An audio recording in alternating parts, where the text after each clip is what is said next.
ಭದ್ರಾ ಜಲಾಶಯದ ಒಳಹರಿವಿನಲ್ಲಿ ಏರಿಕೆ ಕಂಡುಬಂದದ್ದು ಯಾವುದೇ ಸಮಯದಲ್ಲಾದರೂ ನದಿಗೆ ನೀರು ಹರಿಸುವ ಸಾಧ್ಯತೆ ಇದೆ. ನದಿ ಪಾತ್ರದ ಜನರು ಸುರಕ್ಷಿತ ಸ್ಥಳಗಳಿಗೆ ತೆರಳಬೇಕು.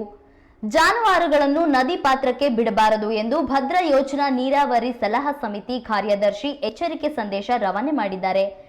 ಸದ್ಯ ಜಲಾಶಯದಲ್ಲಿ 160 ಅಡಿ ನೀರು ಸಂಗ್ರಹವಾಗಿದ್ದು, ಜಲಾಶಯದ ಗರಿಷ್ಠ ಮಟ್ಟ 186 ಅಡಿಯಾಗಿದೆ.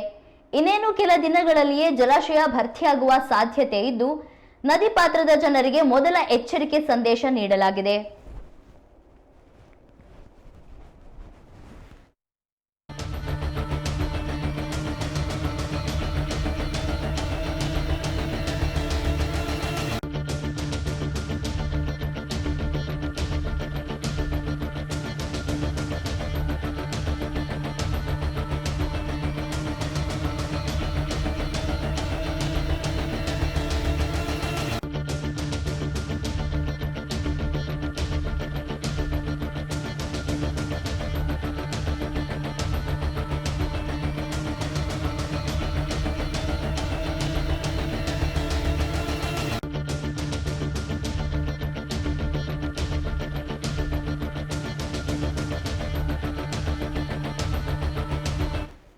ಭದ್ರಾ ಜಲಾಶಯದ ಒಳಹರಿವಿನಲ್ಲಿ ಏರಿಕೆ ಕಂಡುಬಂದಿದ್ದು, ಯಾವುದೇ ಸಮಯದಲ್ಲಾದರೂ ನದಿಗೆ ನೀರು ಹರಿಸುವ ಸಾಧ್ಯತೆ ಇದೆ.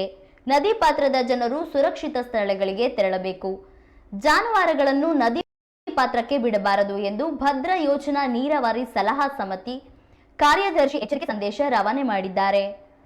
ಸದ್ಯ ಜಲಾಶಯದಲ್ಲಿ 160 ಅಡಿ ನೀರು ಸಂಗ್ರಹವಾಗಿದ್ದು, ಜಲಾಶಯದ ಗರಿಷ್ಠ ಮಟ್ಟ 186 ಅಡಿಯಾಗಿದೆ. ಇನ್ನೇನು ಕೆಲ ದಿನಗಳಲ್ಲಿಯೇ ಜಲಾಶಯ ಭರ್ತಿಯಾಗುವ ಸಾಧ್ಯತೆ ಇದ್ದು, ನದಿ ಪಾತ್ರದ ಜನರಿಗೆ ಮೊದಲ ಎಚ್ಚರಿಕೆ ಸಂದೇಶ ನೀಡಲಾಗಿದೆ.